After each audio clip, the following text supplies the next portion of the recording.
So, Bezat Hachem, bonsoir à tous. Pardon pour le retard.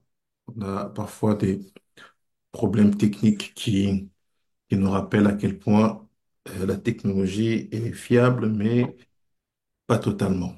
Donc, on va aujourd'hui étudier, comme chaque semaine, la portion de lecture Torah de la semaine. Juste coupez vos micros, s'il vous plaît, pour que l'écoute puisse être agréable pour tout le monde. Papa Yves, Tony, si tu peux couper ton micro, s'il te plaît. Donc, on est dans la lecture de l'histoire de Noah. Noah ou Noé pour ceux qui ne sont pas hébraïsants. Et l'idée, en fait, de ces cours que je fais une fois par semaine en français ou en anglais, c'est à chaque fois d'utiliser la lecture, l'histoire de la semaine pour essayer de trouver une notion qui soit significative, qui soit parlante et qui permette à chacun d'entre nous d'évoluer, d'avancer dans la réflexion et dans la compréhension. Réflexion et compréhension de quoi? La réflexion et la compréhension de ce que cela signifie d'être un Bantou israélite. La réflexion et la compréhension de comprendre quoi? Quelle est la différence d'être aujourd'hui une personne, shalom shalom à la famille Kitoko, shalom, shalom, papa, maman Kitoko. Quelle est la différence aujourd'hui d'être une personne qui a conscience de sa culture bantoue, mais n'a pas encore activé la dimension spirituelle de ce qu'on va appeler Israël. Cette dimension spirituelle qui se trouve non seulement dans sa culture, mais aussi dans ce qu'on peut appeler c'est l'héritage ancestral. Donc, on va commencer et pour ça, on va prendre à chaque fois, chaque semaine, on va prendre le même livre et on va évoluer avec ce livre. Et j'espère que dans un an, on aura complété toute la lecture de ce livre et qu'on pourra se retrouver pour célébrer la fin de l'étude de ce livre. Parce qu'il est une tradition dans l'observance de la Torah, c'est que quand on étudie un livre, par exemple celui-ci, et qu'on l'étudie en groupe, et qu'on étudie page après page, page après page, page après page, quand on le finit, il faut faire ce qu'on appelle un siyum. C'est quoi un siyum? C'est on a fini d'étudier ensemble un livre, on a évolué avec celui qui l'a écrit, qui est un tzaddik ou qui sont des tzaddikim, et on va se connecter à eux parce que pendant un an, 6 mois, 2 mois, 3 mois, on a consacré beaucoup de temps à cette étude-là. Donc, on va continuer, on va faire ça chaque semaine avec le livre du Ben Ish Chai. Mais avant de commencer, donc, je vais introduire le sujet du jour, éditorat.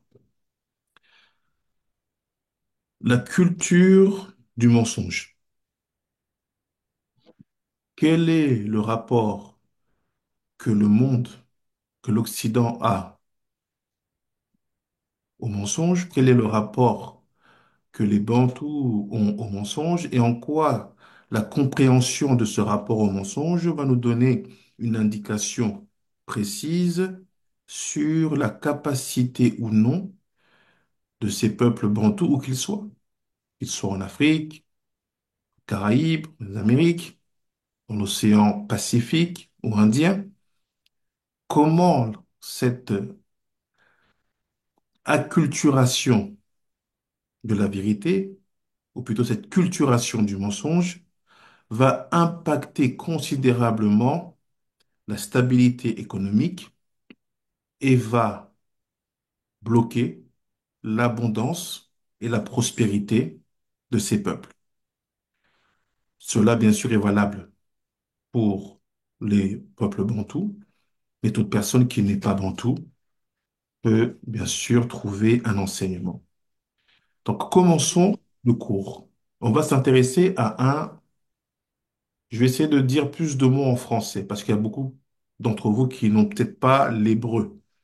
Donc, des fois, quand il y a des mots en hébreu que vous ne comprenez pas, arrêtez-moi. Parce que, comme les cours sont publics, il peut être malvenu de trop parler en français quand on va être entendu ou écouté par d'autres rabbins. Donc, quand il y a des termes, des fois, en hébreu qui vous paraissent compliqués, il y a un chat, tapez-le et ce parmi les rabbins qui sont avec nous, Chief Rabbi Ishai, Rabbi Israël Pondol, Rabbi David Chaim Gunda, Rabbi Dave, vous répondront. Aussi, je vois, je répondrai. Bezrat Hashem. Donc, le verset, le pasouk. Un pasouk, c'est un verset. Le pasouk qui va nous intéresser, c'est celui qui se trouve dans Bereshit, ou pour les non-initiés, dans la Genèse, chapitre 9, verset 7. Donc, Bereshit, Perek, Tet, Pasuk, Zain. Je partage mon écran et on commence. Ça en est un que vous connaissez tous. Dites-moi quand vous voyez mon écran et que c'est bon.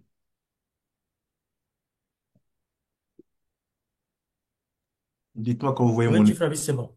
Daraba, Rabbi Israël Pondol, Chaim Pondol. En hébreu, il est écrit comme ça. Ve'atem, perurvu, shirtsu ba'aretz, urevu ba. Donc en français, ça donne pas pour vous, ve'atem, et vous. Le V, c'est pour dire et, et. Et vous, croissez et multipliez. Pas croissez, multipliez, c'est croissez-vous et multipliez-vous. Pérour, vous, croissez, multipliez. Shirtsu baaretz, foisonnez sur la terre. Urvuba, ve et devenez-y nombreux. Confirmez-moi que vous connaissez tous ce verset. Qui ne connaissait pas ce verset? Oui, oui, tu fais Oui, tu feras bien, on connaît. Merci beaucoup. Donc, si vous connaissez, à qui cette injonction est-elle donnée?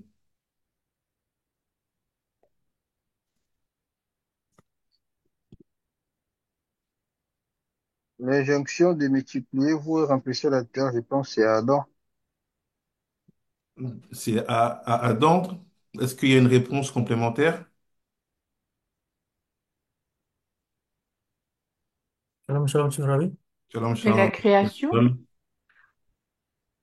Shalom, shalom, Rabbi Israël Oui, Pondol. j'ajouterai, À dehors qui? d'Adam, j'ajouterai Noir. Noir, Merci. le père de lui. C'est à Noé. Et des fois, j'ai fait exprès d'enlever la vidéo pour pas que vous trichiez, mais des fois, il faut lire toute l'information. Vous voyez? Pour vous croissez et multipliez, vous foisonnez sur la terre et devenez-y nombreux. Qu'est-ce qui est dit après? Dieu adressa à Noé et à ses enfants ces paroles. Vous voyez? C'est pas à Adam, c'est à Noé. Qui peut me dire combien de générations il y a entre Adam et Noé?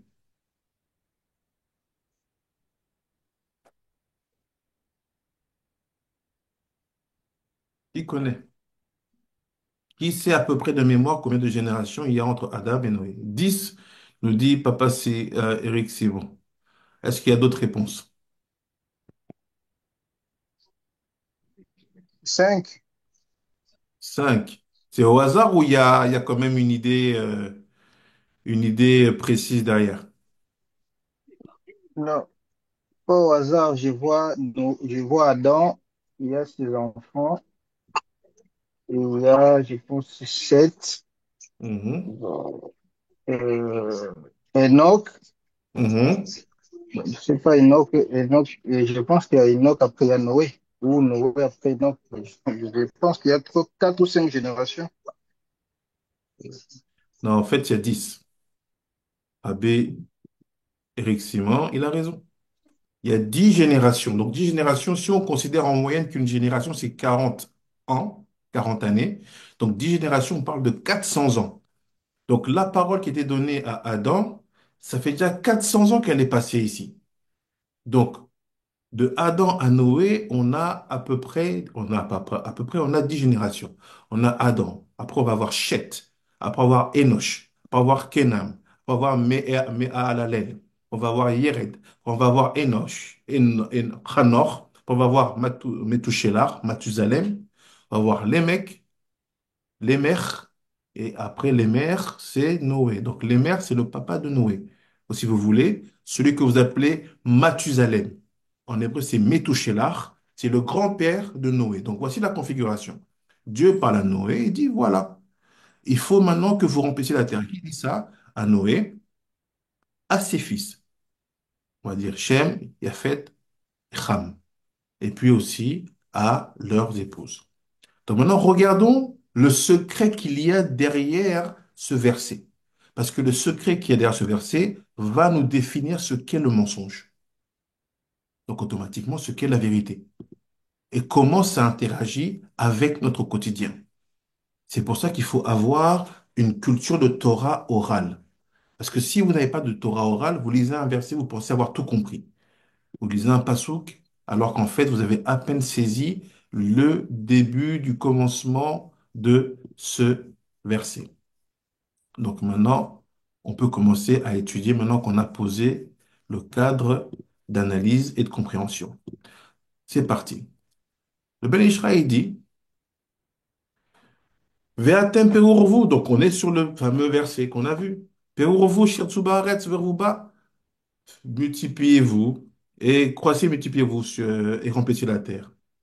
Nira li Beshet Adishmaya, il me semble, avec l'aide de Dieu, Atem. Donc il dit le mot, le premier mot du verset, le premier mot du passage qui est Atem, que j'ai traduit par vous. Ça s'écrit avec trois lettres. En hébreu, qu'on appelle le Aleph, le Taf et le Mem. Ici. Aleph, Aleph, Taf, Mem. Il dit, il dit, Shalom, Shalom, Rabbi Benjamin. Il dit, Otiyot, Emet. Il dit, sache que en hébreu, le mot pour dire vous, à savoir deuxième personne, deuxième personne au pluriel, vous, quand je change les lettres de place, ça devient émet. Émet, c'est le mot vérité.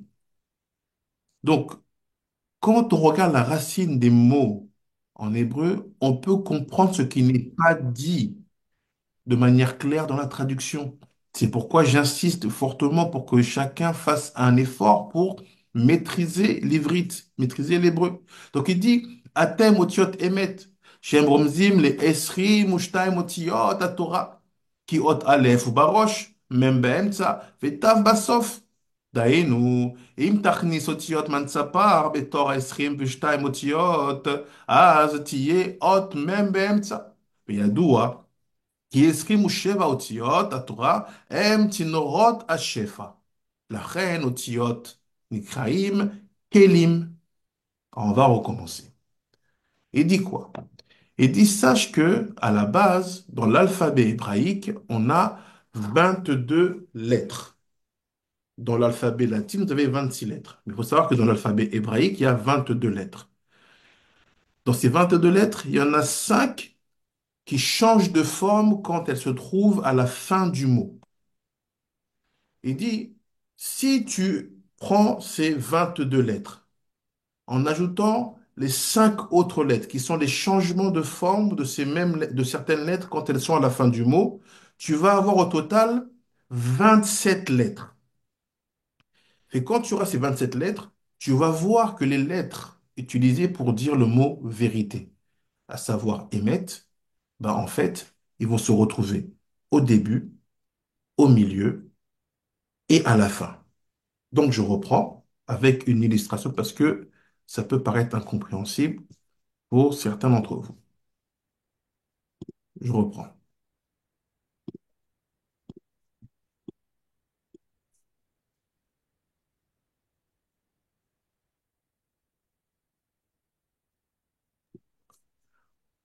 Vous voyez mon écran? Vous voyez mon écran? Oui. Oui, oui, oui, ça va. Donc, voilà ce qu'il a dit. Il dit, juste coupez vos micros s'il vous plaît. Merci. Attendez. Voilà. Il dit, voici les 22 lettres de tout l'alphabet hébraïque. Elles sont en noir et rouge. Il y a exactement 22 lettres. Pour ceux qui ne le connaissent pas, Aleph, Bet, Gimel, Dalet, He, Vav, Zayin, Chet, Tet, Yud, Chaf. Et j'ai dit, il y a 5 lettres qui changent de forme quand ils sont à la fin du mot. C'est là, en vert. Chaf sophite, Lamed, même sophite, Nun, Nun sophite. Dès que c'est vert, je dis sophite. Sophite, c'est-à-dire à la fin. Samer, Ain, P sophite, Tzadik, Tzadik sophite, Kouf, Resh, Shin, Taf. Donc il dit, quand je prends toutes ces lettres-là, je prends toutes les lettres noires plus les lettres vertes, il se passe que le mot vous, ce mot-là, à thème, ça veut dire vous. Mais quand je change de lettre de place, vous voyez, c'est les mêmes lettres. Et je superpose, vous voyez? Qu'est-ce qui a changé? Celle-là, elle est venue ici. Cette lettre-là, c'est le M, même. Quand il va à la fin, il devient comme ça. C'est pour ça que vous voyez, il est là. Et celui-là, il vient ici. Donc, en fait, c'est le même mot. C'est les mêmes lettres, mais on fait un autre mot. Donc, si je change de lettre de place, il dit, sachez que on crée un autre mot qui veut dire vérité. Une fois qu'on a compris ça, il dit, sache maintenant que la caractéristique du mot vérité, c'est qu'il est composé dans l'ordre de la première lettre, que voici, de la lettre du milieu, que voici, et de la lettre de fin, que voilà. Donc en fait, en utilisant la totalité des 27 lettres de l'alphabet, on se rend compte que la vérité, elle a une définition, elle est la même au début, au milieu et à la fin. C'est pour ça qu'en hébreu, quand on parle d'une prophétie, quand on parle d'un conseil, quand on parle de d'une orientation, il n'y a pas de non, mais je me suis trompé. Ça n'existe pas. Il faut comprendre que la, la, la, la notion de vérité se définit par les lettres qui écrivent le mot. La première lettre, la lettre du milieu et la lettre de la fin. Ça veut dire que il n'y a pas de variation. Il n'y a pas de changement. Il n'y a pas de, je disais un truc et puis au plein milieu, je me réadapte. En fait, je m'étais un peu trompé et voilà. Et puis à la fin, bon, en fait, non, j'ai dit autre chose. Donc, méfiez-vous de tous les rabbins qui vous font des prédictions. Mashiach va venir le 24 août. Il n'est pas venu. Non, mais en fait, j'avais fait un calcul. J'avais pensé que Amalek, il allait faire ça. Laissez. La vérité, une fois qu'elle est sortie, elle se vérifie au milieu et à la fin. Pareil pour ce que vous mettez en place. Si vous êtes dans une posture où vous souhaitez faire un projet, supposons votre projet au début, c'est de faire, allez, le grand rabbinat d'Afrique. Le projet commence bien, tout le monde comprend son rôle, tout le monde sait ce qu'il faut faire, il faut enseigner la Torah, il faut reconnecter avec les Bantous, il faut avec la Torah avec les Bantous, il faut développer la notion et la culture et l'identité de Bantou israélite. Ok, tout le monde comprend. On arrive au milieu, d'un coup, il y a l'émergence d'un milieu ou d'un mouvement qui va faire que le grand rabbinat d'Afrique va devenir séfarade ou ashkénaze. Et on arrive à la fin, le grand rabbinat d'Afrique n'existe même plus. Ça veut dire quoi? Que Dieu préserve, si ça se passe comme ça, c'est que dès le départ, notre motivation ou nos motivations n'étaient pas véritables. Quand les motivations sont véritables, même 500 ans après, il n'y a pas une seule modification d'un iota. Ça, parce que vous connaissez maintenant la définition de ce qu'on appelle la vérité, vous comprenez maintenant pourquoi les religions, en général, ne peuvent pas intéresser un Israélite. Ça fait plus de 5000 ans que les Israélites font la même chose tout le temps. Ils ont les 5 livres de Moshe, de Moïse, plus les prophètes, et ils n'ont pas bougé. Le Shabbat que vous et moi observons était observé de la même manière il y a 4000 ans. Pourquoi c'est comme ça? Parce que la vérité. Alors que si on regarde d'autres religions, on voit que ce qui était fait au départ Et ce qui est fait maintenant, ça n'a rien à voir. Prenons l'exemple, par exemple, du protestantisme. Est-ce que Luther, quand il a créé le protestantisme, il parlait en langue? Répondez-moi. Merci. Non. Pas du tout. Pas du tout. Merci beaucoup, Rabbi Binyamin. Merci, Papa Jires. Tout doit être dit dès le départ. Ça doit être clair. Il ne doit pas y avoir, non, j'ai oublié, mais comme il y a eu une nouvelle société qui a évolué, on va rajouter cette loi-là pour adapter. Ça n'existe pas. 613 lois, il y a 6 000 ans, 613 lois à la fin. Il n'y a pas de variation dans la vérité. Merci beaucoup, Rabbi Benjamin. Il n'y a pas de variation. Comment on le sait? Parce que les lettres qui composent le mot regroupent tout l'alphabet. Donc ça, c'est la première chose qui vous permet de savoir si vous êtes dans quelque chose qui est vrai ou pas. Si quelqu'un vient vous voir et dit, ah, moi je suis un vendeur de pain. Ah ouais? Depuis combien de temps? Ah, toute ma vie, j'ai vendu du pain. Ça veut dire que c'est vraiment un vendeur de pain. Quelqu'un qui va dire, non, moi je vends du pain. Ah ouais, tu faisais quoi il y a 5 ans? Non, je faisais des sushis. Ah, et maintenant, je vends du pain. Ah, mais moi. Ça veut dire que c'est pas quelqu'un qui a cette vérité-là enracinée dans son âme.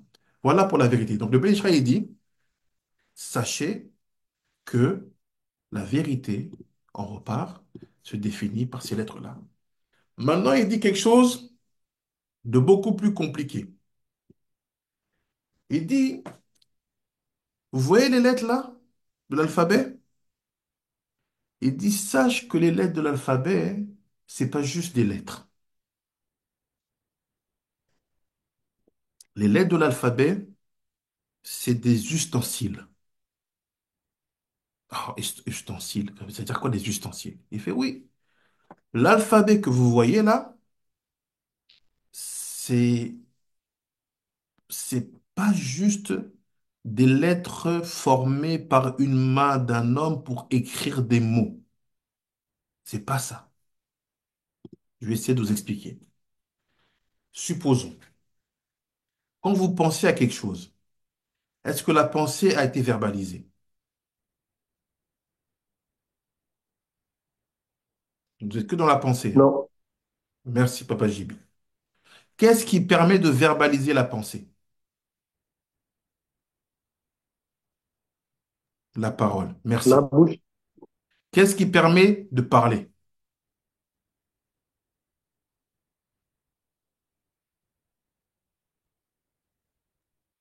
La bouche. Oui, la bouche, mais si j'ai une bouche, est-ce que ça suffit pour parler? J'ai une La bouche. parole, la langue.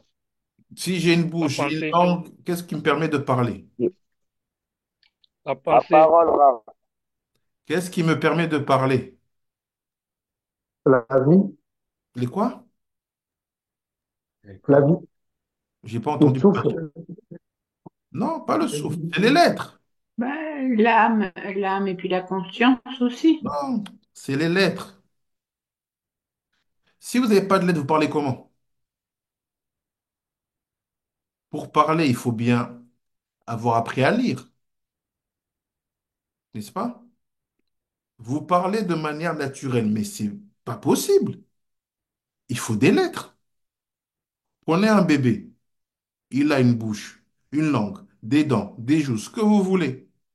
Il a des sentiments, mais il ne sait pas parler. Comment il apprend à parler? Parce qu'il vous entend parler. Mais vous, comment vous avez commencé à avoir une parole intelligible? Parce que vous avez commencé à écrire et à lire. Si vous faites pour parler, il faut des mots. Comment on forme des mots? Avec des lettres. Comment vous voulez parler sans lettres et sans mots? Même le un, c'est des mots qu'on forme avec des lettres. Vous comprenez la Shalom, shalom. puissance, la force des lettres? Shalom, shalom. Shalom, shalom, petit frère Baye. Euh, Ishaï. Peut-être quand j'ai étudié en neuropsychologie, Oui. on a parlé des phonèmes et des graphèmes. En fait, c'est des sons, les sons les plus petits qu'on puisse prononcer. En fait, c'est ces sons-là qui vont former des syllabes. Et les Mhm. syllabes, en fait, c'est des fréquences, mais lorsqu'on va, comme si on va l'habiller dans un kéli. En fait, c'est pour rejoindre à ce qu'on a dit. On Tout va à fait. l'habiller dans un kéli qui sont les lettres, en fait. Donc, en fait, le son serait, serait l'identité propre de la pensée. Mais après, ça va aller dans un kéli qui sont les lettres, en fait. Merci. Grâce à notre chief rabbi de Madagascar qui a fait neurosciences, on comprend en fait que le son, c'est la pensée. Mais tu peux pas l'exprimer si t'as pas les lettres. Les lettres, c'est l'ustensile. Parce qu'avec des lettres, tu vas former un mot. Donc quand le Ben Ishra, il te dit ici une phrase qui paraît incongrue, il dit sache que Velachen a otiyot nikraim kelim. Il fait les lettres, on les appelle des ustensiles.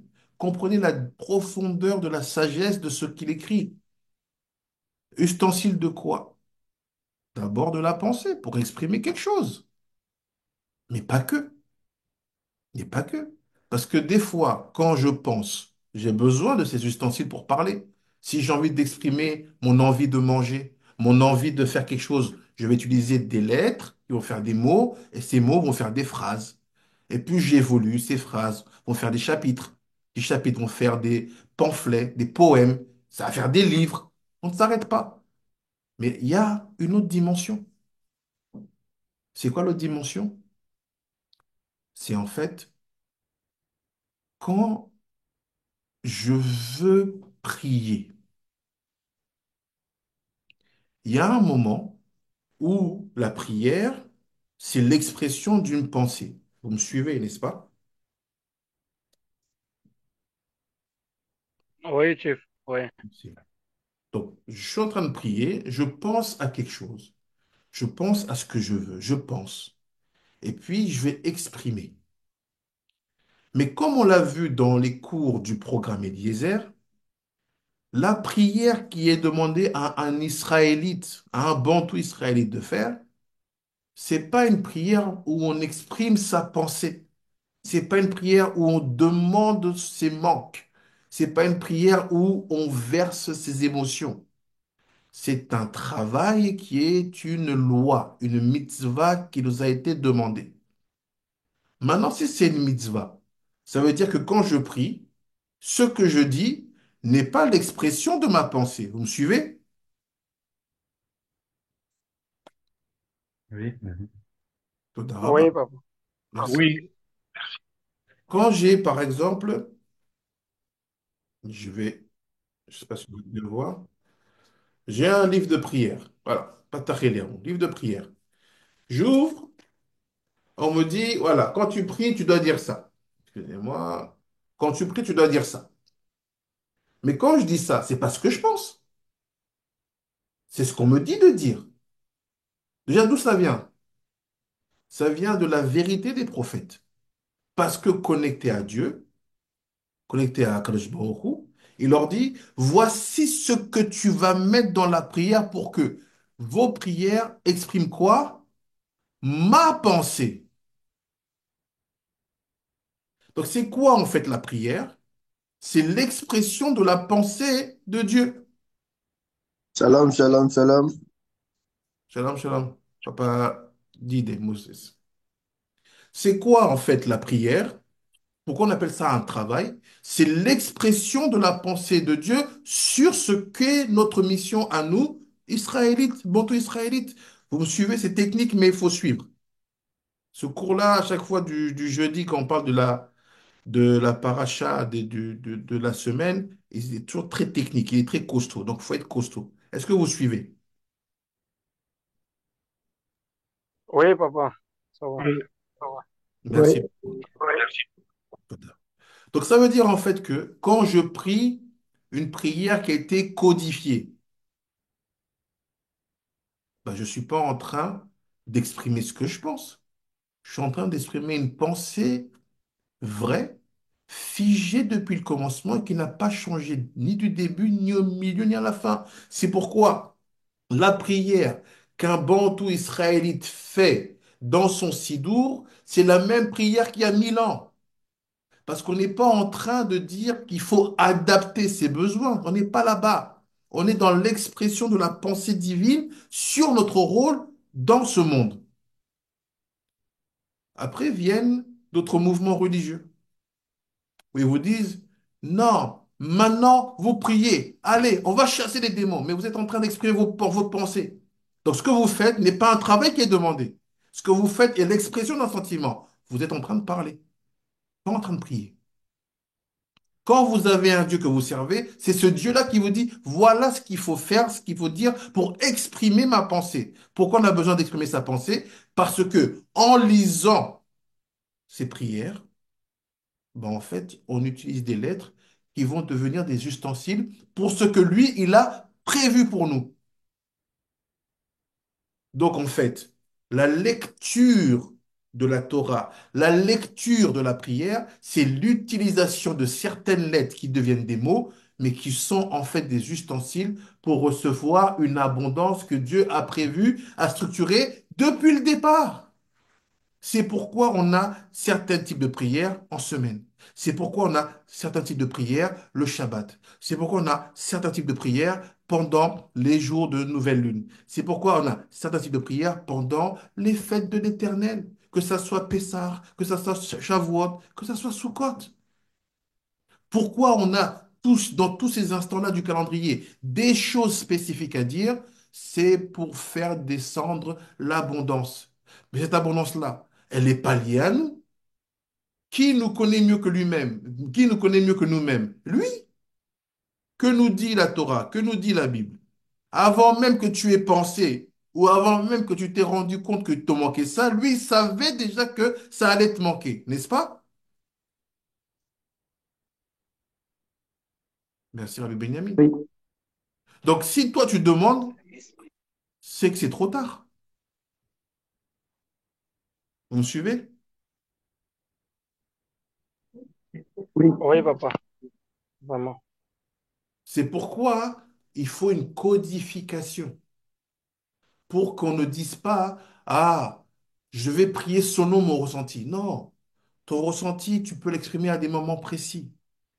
Mais le travail, la loi qui a été donnée à nos ancêtres pour nous autres, en tant que représentants de la structure spirituelle qu'on appelle Israël, c'est de faire et de dire des choses spécifiques à certains moments. Pourquoi? Pour qu'on ne manque jamais d'incarner les sept abondances que Dieu a cachées, mis dans chaque structuration de la prière.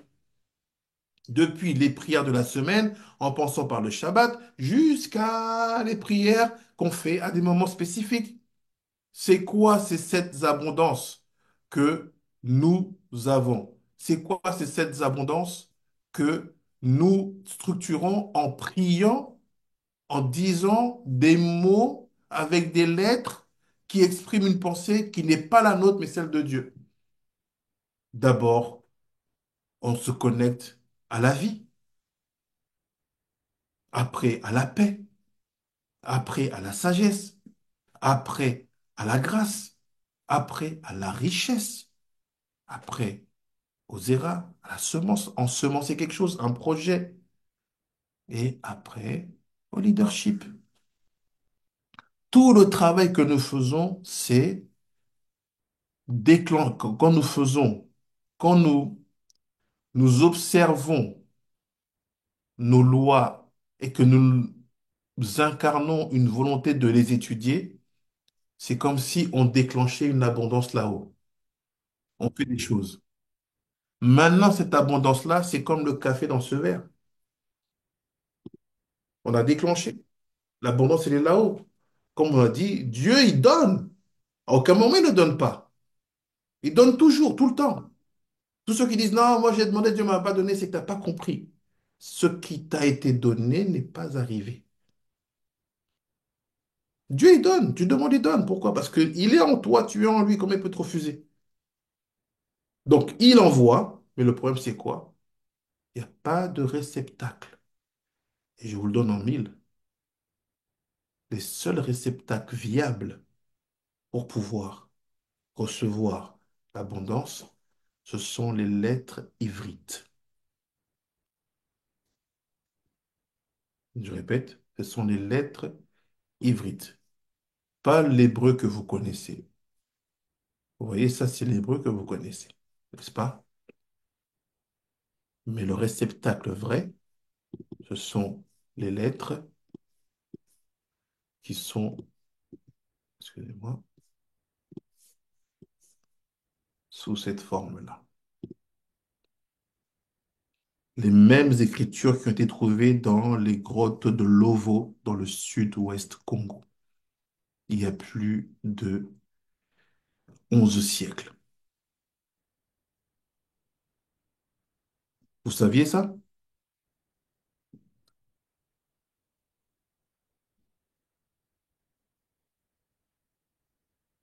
Est-ce que vous saviez ça? Que ces lettres-là étaient dans... Pas vraiment. Pas vraiment. Je vais vous montrer quelque chose. Regardez. Vous connaissez... Tada, Binyamin. Vous connaissez le CNRS?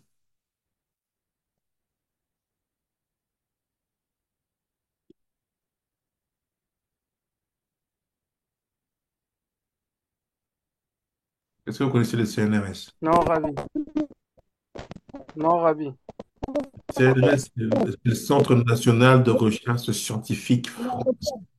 La mission scientifique, l'équivalent de la NASA en France. Merci beaucoup, Papa Dev, Todaraba. Le CNRS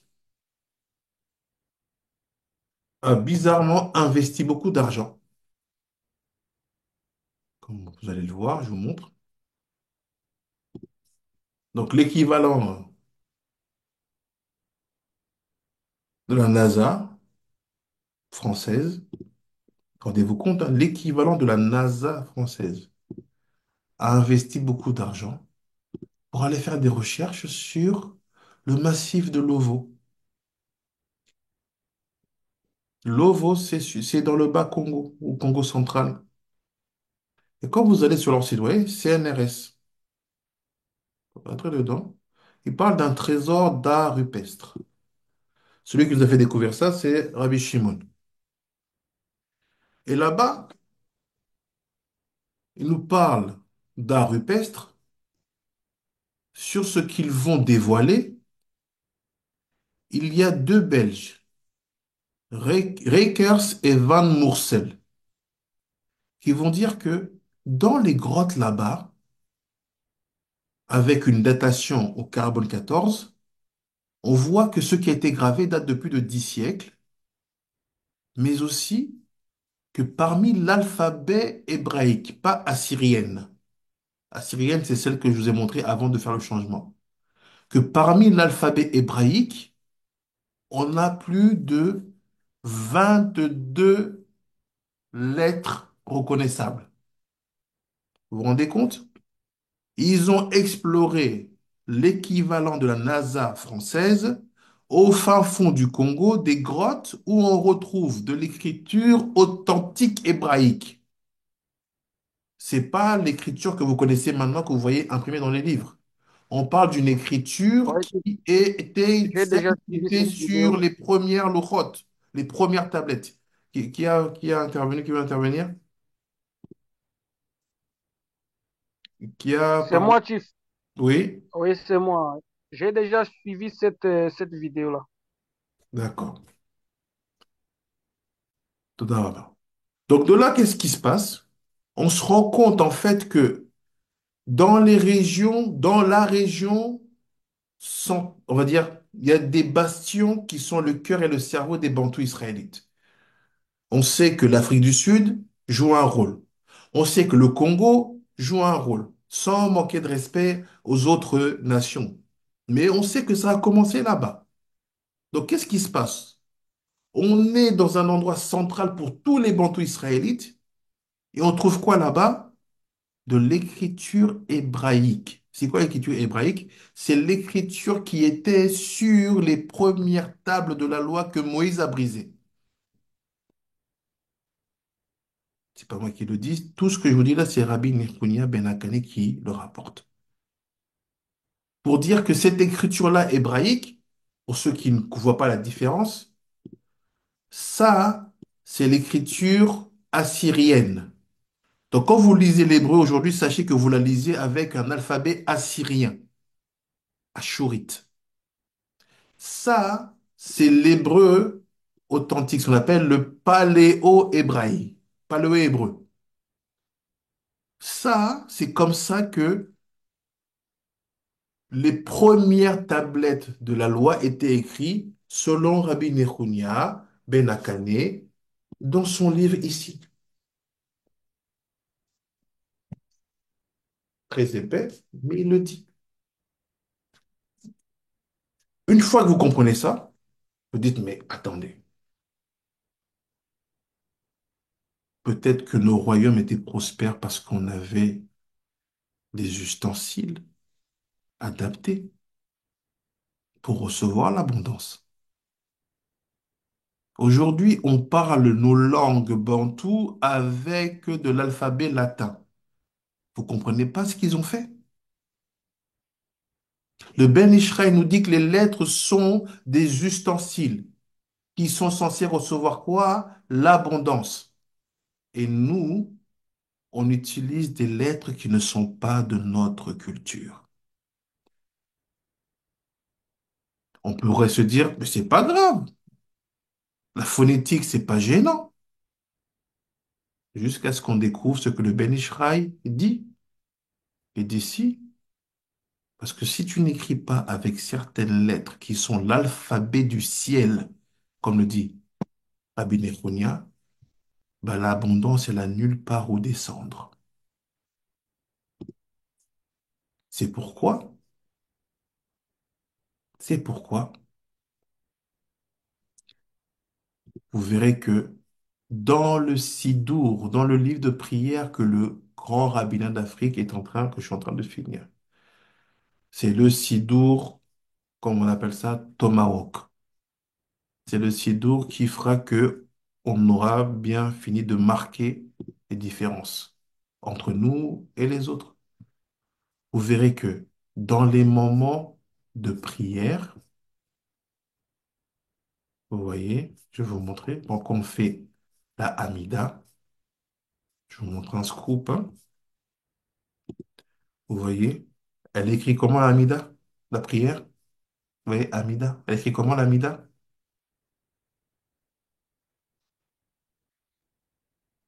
En hébreu. En hébreu authentique. Merci beaucoup. Vous voyez, Hamida écrit en hébreu authentique. Pas pour faire le style, parce qu'on a travaillé chaque détail et on sait exactement pourquoi il faut qu'on aille là-bas, parce que c'est ce qu'il y avait dans les grottes. C'est ce que nos ancêtres utilisaient. Nos ancêtres utilisaient cet alphabet que vous ignorez, qu'on appelle l'alphabet du ciel, parce que elle préfigure certaines positions des étoiles. C'est ce que ça veut dire que des lettres sont des ustensiles. On repart dans le Ben Mishraï. Il dit,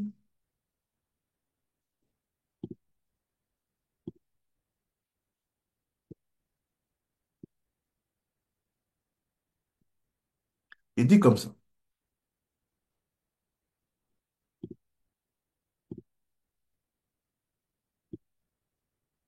Voilà. Il dit, sache que, Kacher yirbu aotiot bemiluam, ou milou yemiluham, ve'ad kama miluhim, az yirbu atinorot, mimele yirbu ashefa. Il dit, sache que, plus tu as de lettres, plus tu as de capacité de recevoir l'abondance. Supposons que je n'ai que cet ustensile et que l'abondance qui m'est envoyée est au nombre de 7. Est-ce que ça suffirait? Non, ça suffira pas. Il dit en fait, de là vient l'écriture du son de la lettre. On va y arriver bientôt. Attendez. Il dit, plus tu multiplies la quantité de lettres, plus tu vas recevoir beaucoup d'abondance. C'est quoi ce code? Je vous rappelle que le titre, on parle du mensonge. Ne croyez pas que j'ai oublié. On va y arriver bientôt. Regardez ce qu'il dit. B. Sod, ma Amar Elisha Navi, Allah Shalom. B. Pas des vrais Amim, c'est des Sefer Shmuel. Elisha Navi. Non, Elisha Navi. Des vrais Amim. Bet Dalet Pep. On va voir. L'écrit. Et Sha'ali. Sha'ali. L'art Kélim. Donc il dit, tu veux comprendre d'où vient le secret de comprendre que les lettres sont des ustensiles et que plus elles sont nombreuses, plus on reçoit de l'abondance ici-bas. Et fait pour ça, il faut aller dans l'histoire de Élisée, Elisha Hanavi. Qu'est-ce que Elisha Hanavi a fait? On va lire l'histoire ensemble. C'est dans Malachim. Voilà. C'est dans Deux Rois, chapitre 4, Passouk, verset 3. Il dit comme ça. Il dit, dans Deux Rois, là-bas, il est écrit, Elisha, il dit, il reprit Elisha. Élisée, ouais, c'est écrit, c'est Élisée ici. Elisha, va emprunter des vases au dehors, chez tous les voisins, des vases vides, mais pas en petit nombre. Et là, le Ben Ishai te dit, tu vois, le pas en petit nombre, c'est un code. C'est pour dire que quand tu veux faire descendre l'abondance qui est au ciel là-bas, ici-bas, il faut utiliser des lettres, mais en quantité abondante. Ah, ça veut dire quoi? Ça veut dire qu'il faut savoir utiliser ces lettres hébraïques-là à quantité abondante. C'est comme ça. Je vous donne un exemple. Si vous ne comprenez pas, arrêtez-moi. Il dit, supposons que je suis là. Ça, cette lettre, elle s'appelle le Aleph. C'est pour faire le son A, supposons. Donc, Aleph, c'est une marmite, c'est un ustensile. Maintenant, le son A, contrairement à l'alphabet, si je prends l'alphabet latin, A c'est A, B c'est B, A n'a pas de nom, B n'a pas de nom, vous me suivez? Alors qu'en hébreu, le A s'appelle Aleph. Vous comprenez ce que je veux dire ou pas? Oui, on comprend, tu Extraordinaire. Merci. Donc il dit, je peux écrire, c'est comme si là, voilà, là, supposons c'est moi, Pinchas. Là, c'est comme si on met ma photo. Voilà. Quand on voit mon visage, je sais que c'est moi. Donc là, je vois la forme de la lettre. Je sais que c'est le Aleph. Mais après, on peut aussi mettre mon nom. Pinchas. Ah, qu'est-ce qu'on fait? On écrit le nom de la lettre. On écrit son nom. Aleph. Donc en fait, ça et ça, c'est la même chose. Parce que là, quand je le vois et que je dois donner l'explication à quelqu'un ou à un enfant, je dis, tu vois ça là, c'est le Aleph. Ben, ce que j'ai dit, c'est en fait ce qui est écrit ici. Mais il dit quoi le Ben Ishra? Il fait, regarde, quand tu as la capacité d'utiliser ça, sache que c'est mieux. L'abondance qui peut être reçue grâce à ce Aleph, il peut être 3 fois plus supérieur si tu écris le son de son nom. Aleph, Aleph. Vous avez compris?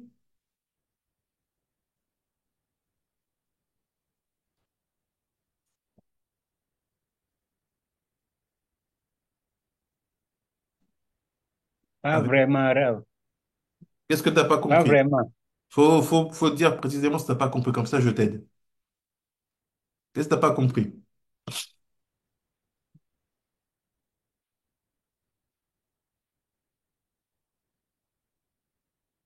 Allô? J'ai du mal à expliquer. Bon, la manière que vous avez dit, ça représente un objet, bon, ça peut répéter deux fois. Donc, ça m'a un peu compliqué. Je ne sais pas là où je vois ma mis. Ok. Si c'est de cette façon-là que vous posez la question. Je vais répondre à ta question dans quelques secondes. Oui, papa, Eric Simon. Oui, bonsoir, Ravé. Excusez-moi, s'il vous plaît. J'étais en train de regarder votre site et j'ai vu les écritures. Moi, j'ai posé ma question en commentaire. Parce que j'ai vu ça ressemble à la langue éthiopienne, est-ce que ça a aussi un lien à travers ce que vous avez dit tout à l'heure? Aller à travers les quoi, les dix?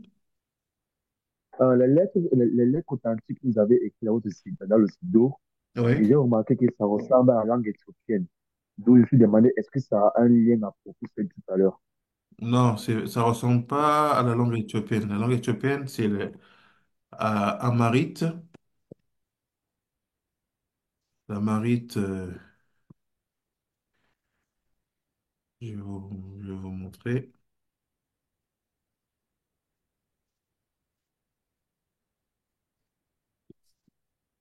C'est comme ça.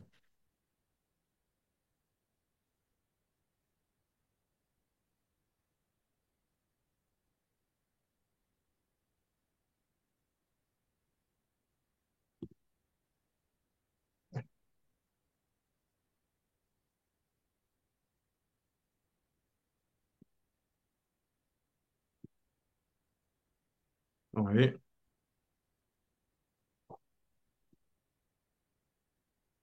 Vous voyez? Est-ce que vous voyez mon Oui, non, je écran? vois bien, je vois très bien, je vois très bien. Ok. Ça Oui, n'a très rien bien, je à vois très voir. bien. C'est pas la même logique. Il y a bon, le A, c'est pas, c'est autre chose. Ça ressemble plus à une écriture moyenne-orientale sur la manière dont les arrondis sont D'accord. faits. Ça ressemble à l'écriture cursive de l'araméen. Ah, d'accord. Ok. Donc voilà. Maintenant, je reviens à la question de. euh, c'est Papa Yves, c'est ça? Ok. Papa Yves, est-ce que tu m'entends bien? Oui, Ok. 565. On va reprendre doucement. Si ça va pas, tu m'arrêtes, d'accord?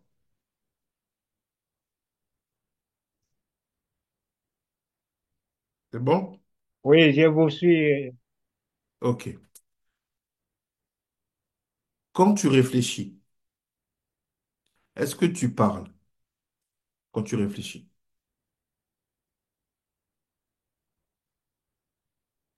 Non, Ok. Quand tu as fini de réfléchir,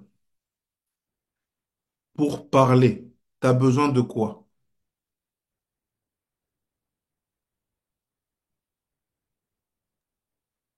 Des lettres. Be- besoin de lettres et de mots. Merci. Donc, si maintenant on essaie d'imaginer quelque chose qui est ici, pour que ça sorte ici dans la bouche, j'ai besoin des lettres. Bonsoir, bonsoir, maman Marie-Jeanne. J'ai besoin des lettres. Ça veut dire en fait que les lettres, c'est comme un véhicule, c'est comme une voiture.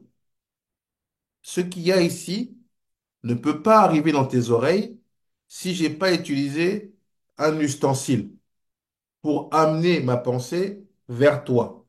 Jusqu'à là, ça va? Oui, Ok. ok. Une fois que tu as compris ça, il faut plus oublier ça. Il faut te dire, les lettres, leur identité, c'est être un ustensile. Parce que c'est elles qui vont recevoir la pensée. C'est bon?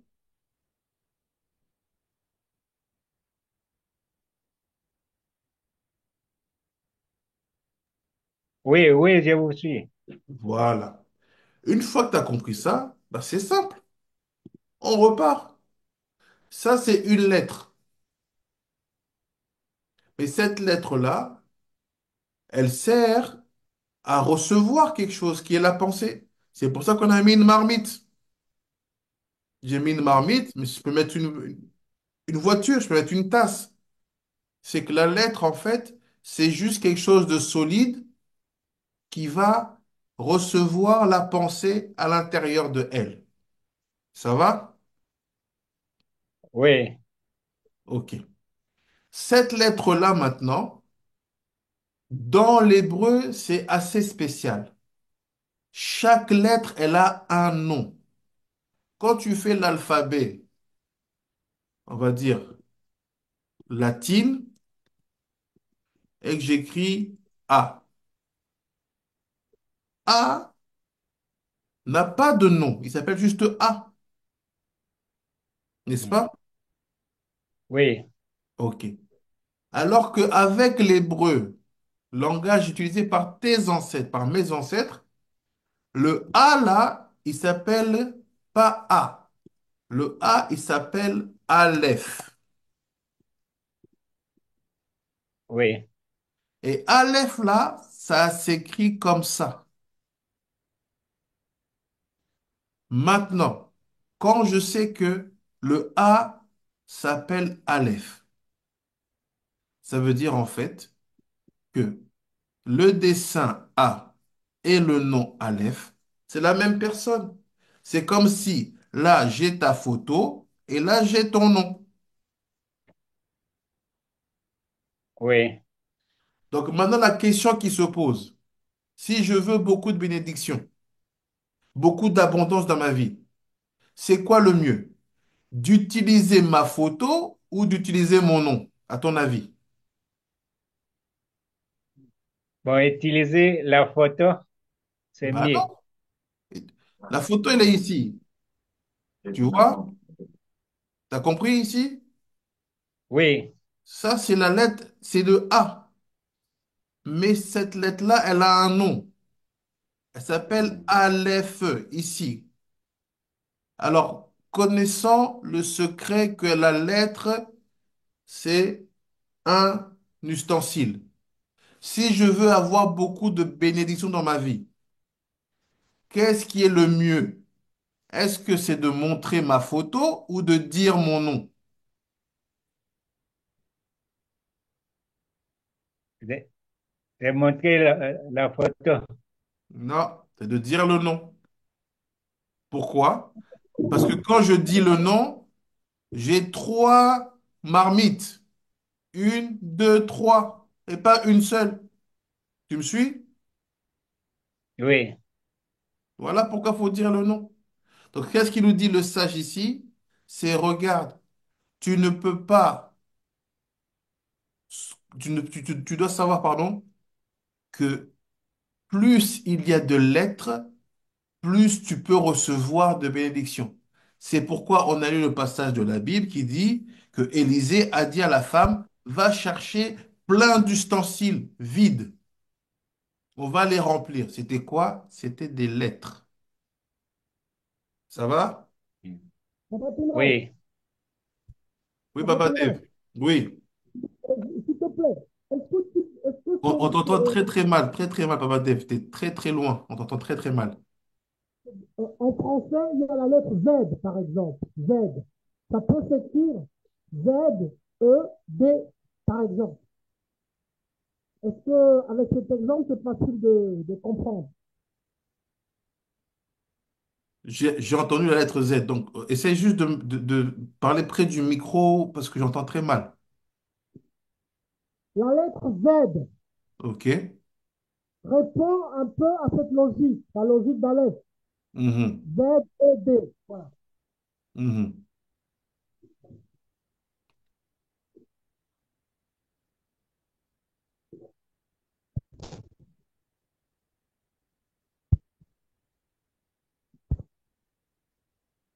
Finis ta phrase. Mais la lettre Z répond à cette logique.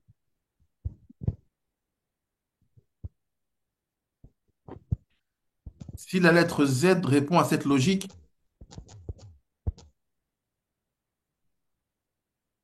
Oui, c'est-à-dire Z-E-D, comme Aleph.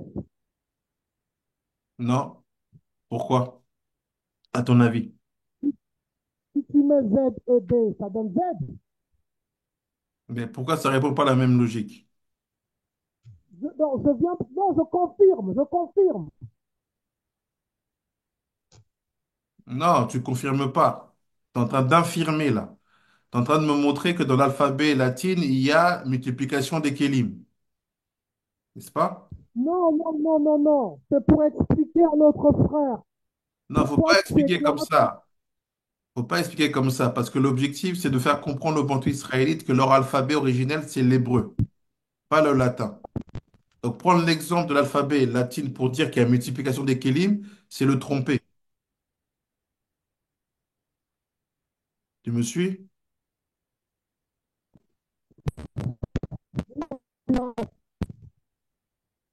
Pardon? Oui, Papa Pingras. C'est ça, ce que je veux dire, c'est comme ça. On va découvrir dans ce cours, je vais doucement parce qu'il y en a qui sont largués. On va découvrir que pour faire descendre l'abondance, il faut utiliser des ustensiles qui sont des lettres. La question que j'allais poser bientôt, c'est est-ce que toutes les lettres de tous les alphabets sont des ustensiles? La réponse est non. Notamment les bantous israélites, on a tous une cosmogonie qui dit qu'on vient des étoiles. On vient pas d'ici, on vient de loin.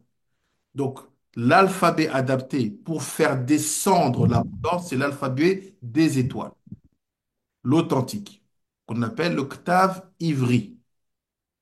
Même si le mot Z semble être bon, c'est parce que c'est des lettres qui ne sont pas à l'origine latine, qui se sont perdues dans l'alphabet latin. Meilleur exemple, d'où sort le W? Le W, il n'existe pas dans l'alphabet ivri. Pourquoi on nous parle de Y alors qu'il y a la lettre I qui existe? Pourquoi on nous parle du J alors qu'il y a le G qui existe aussi? Donc c'est pour dire que l'alphabet latin, c'est comme le calendrier grégorien. Il y a un mélange qui a été fait pour mettre les gens dans une fausse croyance. Est-ce que ça va?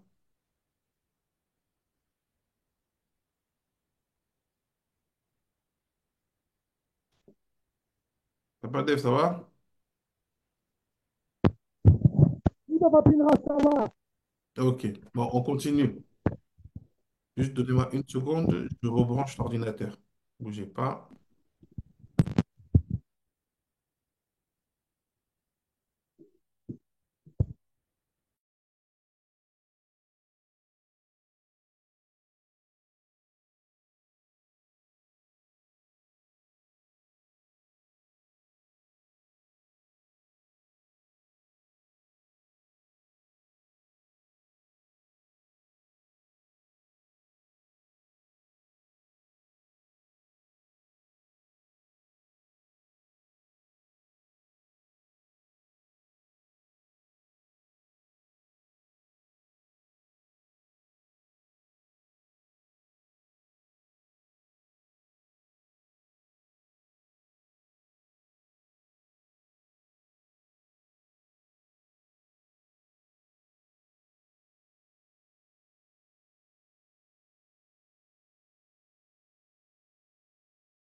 Allez, on reprend, on va accélérer un peu pour aller vite, vite à l'issue et à la problématique. Parce que sinon, on peut se perdre. Donc, on reprend le Ben Ishraï. Donc, il dit, sache que à partir du moment où tu comprends le secret des lettres, ceux qui ne comprennent pas, écrivez-moi les questions, je répondrai au fur et à mesure écrivez dans le chat. Il fait, quand tu comprends le secret des lettres, sache qu'il y a deux manières et une chose essentielle dans ta vie. Plus tu veux d'abondance, plus il faut utiliser des lettres. Il y a une abondance qui va se faire par le fait d'écrire à chaque fois le son de la lettre. Par exemple, la lettre Aleph, qui est là, comme une photo, son nom s'écrit avec trois lettres.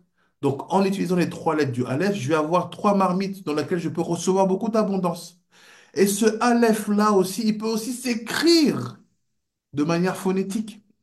Ce Aleph-là, il devient Aleph. Ce Lamed-là devient Lamed. Et ce P, ce fait devient fait. Donc, avec la même lettre, j'ai réussi par une technique d'écriture de nom de chaque lettre à obtenir à la fin 9 ustensiles. Plus il y a d'ustensiles, plus il y a de réceptacles pour l'abondance. Cette technique-là, ça veut dire quoi? Je vais vous dire ça bientôt dans quelques secondes. Lisons juste un peu. Après, il dit, je vais un peu vite, il dit, il y a, dans le verset, il y a deux termes. Il y a fructifiez-vous et multipliez-vous. Il dit, le fait de se multiplier, c'est quand je passe d'une écriture simple, photographique, calligraphique d'une lettre, à l'extension de cette lettre par l'utilisation de son nom. Ça s'appelle se multiplier. Vous me suivez? Oui, papa. Merci. Oui. Alors, il dit, maintenant, c'est quoi fructifiez-vous? Multiplier, j'ai compris. Mais fructifier, c'est quoi? Il dit, c'est très simple. Il dit, sache que se fructifier, c'est que dans la Torah, il y a différentes tailles de lettres. Il y a des petites lettres, des moyennes lettres et des grandes lettres. Il fait à chaque fois, sache aussi jongler sur la taille des lettres, parce que la taille d'une lettre te permet de contenir un plus grand nombre. Donc, quelle est la combinaison la plus puissante? C'est d'utiliser une multiplication de grandes lettres. Vous me suivez? Oui, Oui. papa. Ok, Oui, merci. Donc ça, c'est la clé. Sans l'être, vous n'avez pas d'abondance qui peut s'incarner dans ce monde. L'alphabet, c'est l'outil, c'est la main qui fait descendre l'abondance dans vos vies. Ne sous-estimez plus l'alphabet. Vous devez vous questionner tous les jours quel alphabet est l'héritage de mes ancêtres. Quel alphabet à utiliser est ce qui me permettra de vivre pleinement ce que Dieu m'envoie, mais que je ne vois pas s'incarner dans ma vie. Ce que les gens ne comprennent pas, ce qu'ils demandent à Dieu, mais qu'ils ne voient pas, c'est pas parce que ça n'a pas été donné.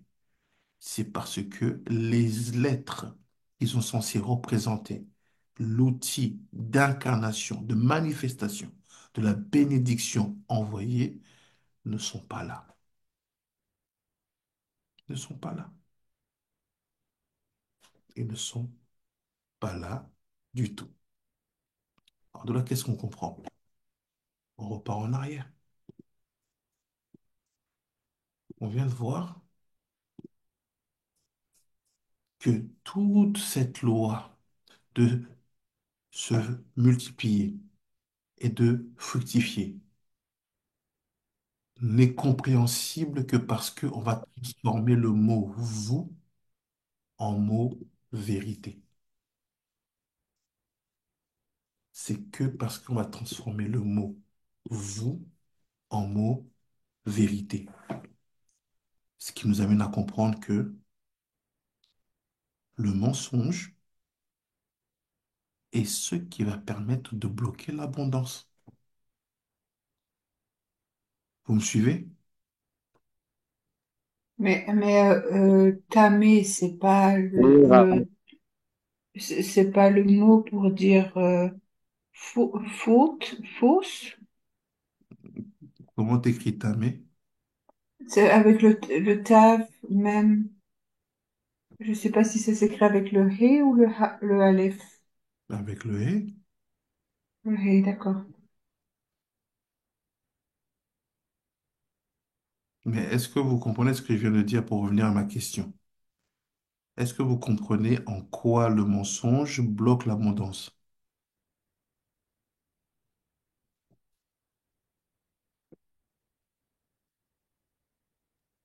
Raph, j'ai pas très bien compris que vous avez dit que les bénédictions ne peuvent pas atterrir sur terre à propos des lettres. Il y a un petit flux de réseau. Pouvez-vous respecter, s'il vous plaît? Ah, on répète que quoi? Vous avez parlé tout à l'heure lorsque les bénédictions, bon, lorsqu'on demande des bénédictions, elles ne peuvent pas venir directement sur terre parce que les lettres qui la construisent ne sont pas présentes. C'est ça que j'ai pas très bien compris quand ça a fuité, quand le réseau fuitait. Parce qu'en fait, les lettres sont les véhicules qui font descendre l'abondance. Ce sont les véhicules et les réceptacles. Sans les bonnes lettres, les bénédictions ne descendent pas. Ah, c'est bon, merci. Maintenant, regardez ce qui va se passer. Je reprends ma question. En quoi le mensonge est en fait ce qui va faire inverser l'abondance?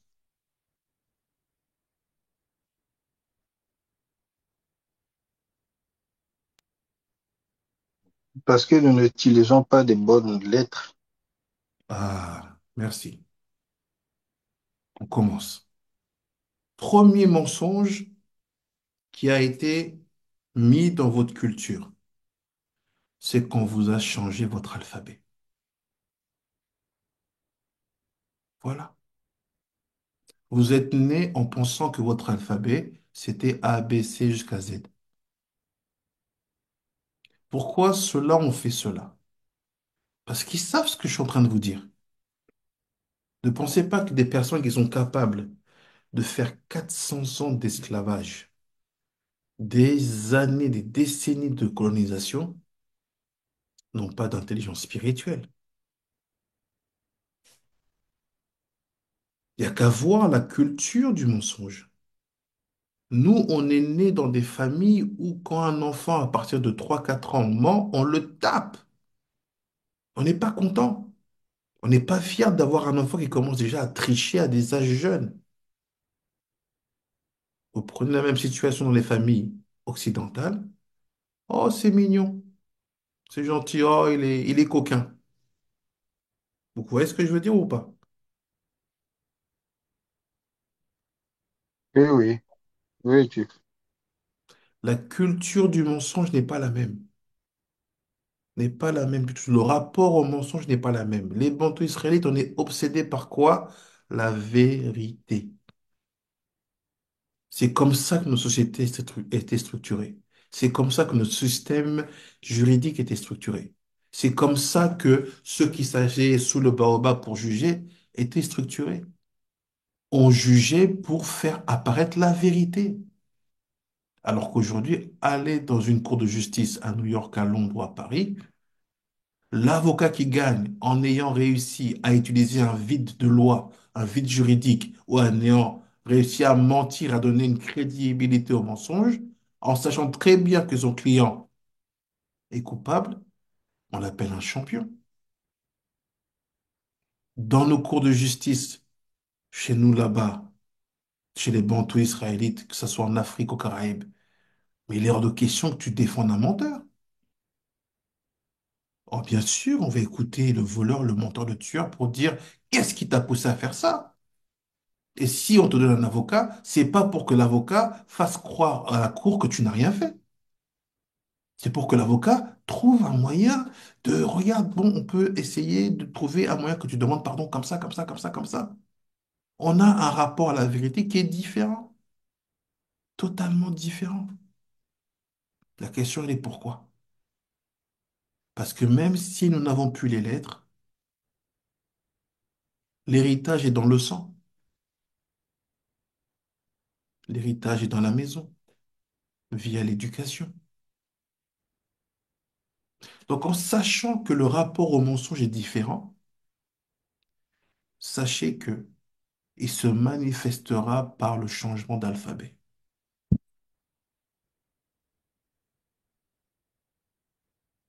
C'est que ça. Maintenant, vous allez comprendre le secret de la tour de Babel. C'est quoi la tour de Babel? Qu'est-ce qui s'est passé là-bas?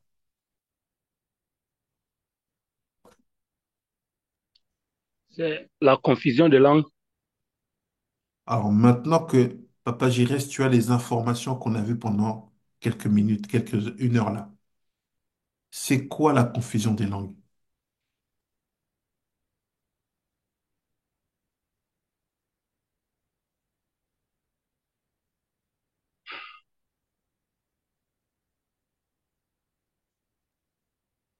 On C'est a, l'inversion de la...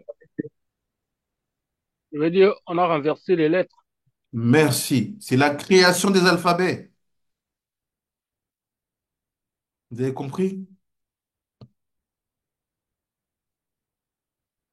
C'est pas juste une histoire de, oui, d'un coup, ils parlaient d'autres langues, mais ces langues-là, il fallait bien les utiliser. Qu'est-ce qui s'est passé? Genre, d'un coup, d'un seul, les gens, ils se connaissaient pas, ils vont apprendre à utiliser d'autres mots. Cette confusion-là, contrairement à ce que vous pensez, elle ne s'est pas faite en 10 secondes. Il y a eu un mélange, une apparition d'autres alphabets, en d'autres termes. Vous comprenez ce qui se passe ou pas?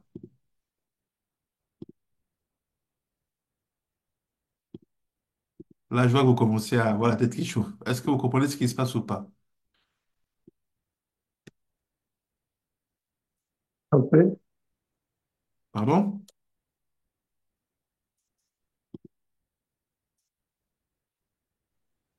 un peu, je disais. Ok. Qu'est-ce que tu as compris alors, papa? Dis-moi.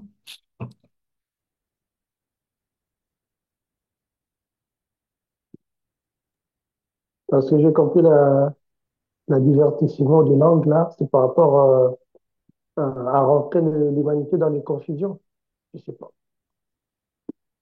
Donc, l'apparition de l'alphabet, des différents alphabets. Parce Oui, qu'à la base, ils parlaient quoi? Une seule langue. Donc, ils avaient quoi? Une seule alphabet. C'était quoi? oui. Évry, le Ktav Ivri, ce que vous venez de voir là, aux grottes de Lovo, sur les tablettes de Moshe, de Moïse. Oh, ma question, elle est comme ça.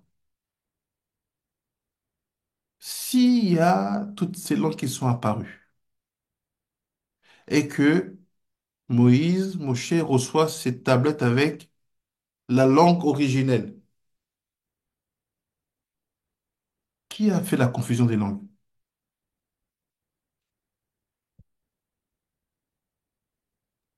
C'est Akadosh Baoku. Bon, Papa Giresse dit c'est Dieu, Akadosh Baruch, qui a fait la confusion des langues. Vous êtes d'accord avec lui?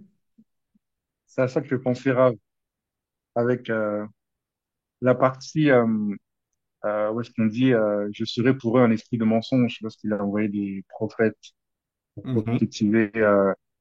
Mais justement, je me dis, mais est-ce que ça peut être Hachem maintenant qui fait mhm, ça? mhm, mhm. Je vais vous expliquer maintenant. Regardez ça. Il y a un livre du Hakadosh qui s'appelle Shar Alikoutim. Ah, est-ce qu'il dit sur le verset Vaï kol haaretz safachat, et toute la terre avait une seule langue. Ve'dvarim achadim, et toutes les choses étaient unies. Les cultures, les compréhensions, tout ça. Non, regardez. Da, sache, qui inyan amigdal ben Nimrod. Sache le secret de cette tour et de qui? De Nimrod, notre ancêtre. Sache maintenant le secret de la tour et de Nimrod. Dans le secret de la tour de Babel. Nimrod chazar galgel ben Nebuchadnezzar. Il fait, sache que Nimrod est revenu en réincarnation dans Nebuchadnezzar. Vous savez c'est qui Nebuchadnezzar? Ce n'est pas le roi Oui, du temps le roi de de Babylone. Daniel. Merci. C'était lui, la réincarnation de Nimrod. Si vous ne saviez pas, maintenant vous savez. On avance un peu. V, Lazé Assa Tselem. Il fait, qu'est-ce qu'il a fait Nimrod? Il a fait la tour de Babel. Qu'est-ce qu'il a fait Nebuchadnezzar? Il a fait la statue. Vous vous rappelez, il a fait une statue. Tête en airain, les pieds en terre glaise, les bras. Vous savez la statue de Nebuchadnezzar ou pas? Vous le savez cette C'est dans histoire? c'est dans la vision de Daniel, c'est ça, non? Oui, Dans oui. le temps de Da- Daniel. oui. Est-ce que vous avez les références? On va lire ça ensemble. Préparez-vous, là, on va commencer à décoller. Ceux qui étaient endormis, réveillez-vous. Regardez. Et ceux qui étaient avec moi au cours avec les Anglais, de se dire, mais ça n'a rien à voir ce cours. Et effectivement, ça n'a rien à voir. On n'a pas le choix, on n'a pas le droit de faire deux cours pareils. Regardez.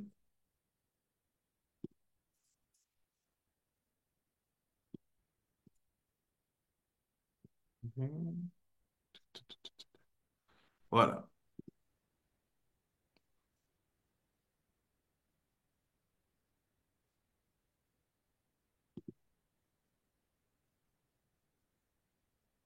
Voilà. C'est dans Daniel 3. On va lire ensemble. Et dit, le roi Nebuchadnezzar, fit une statue d'or, haute de 60 coudées et large de 10 coudées. Il l'érigea dans la plaine de Doura, dans la province de Babylone. Et le roi Nebuchadnezzar envoya des émissaires pour rassembler les satrapes, les préfets, les gouverneurs, les magistrats, les trésoriers, les légistes, les jurys, consultes et tous les chefs de province pour qu'ils assistât à l'inauguration de la statue érigée par le roi Nebuchadnezzar. Nebuchadnezzar. Alors se rassemblèrent les satrapes, les préfets, les gouverneurs, les magistrats, les trésoriers, les légistes, les jurisconsultes, et tous les chefs de province pour l'inauguration de la statue érigée par le roi Nebuchadnezzar. Et ils se placèrent face à la statue érigée par Nebuchadnezzar. Et le héros cria à haute voix, à vous, nations, peuples et idiomes, s'adresse cet ordre. Au moment où vous entendrez le son de la trompette, de la flûte, de la cithare, de la sambuc, du psalterion, de la cornemuse et toute espèce d'instrument de musique, vous vous prosternerez pour adorer la statue d'or érigée par le roi Nebuchadnezzar. Quiconque s'abstiendra de se prosterner pour adorer sera sur l'heure même jeté dans la fournaise ardente.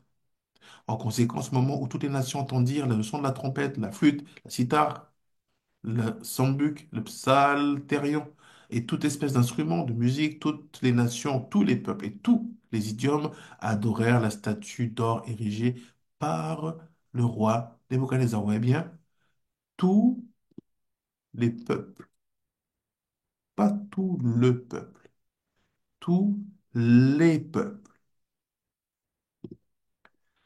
Mais alors, au même moment, les individus chaldéens s'avancèrent et dénoncèrent les Juifs.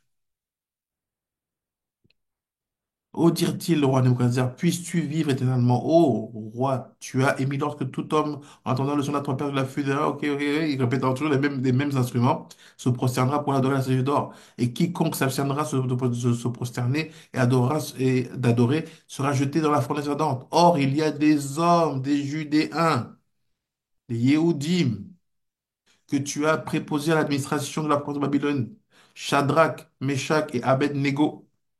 Et ces hommes-là n'ont pas tenu compte de ton ordre. Ô roi, ils n'honorent point ton Dieu et n'adorent pas la statue d'or que tu as érigée. Qui était Nebuchadnezzar, Nebuchadnezzar, Nimrod. Non, regardez.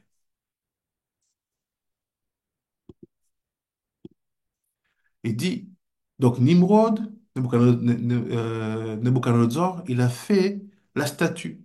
La statue, ça s'appelle Tselem en hébreu.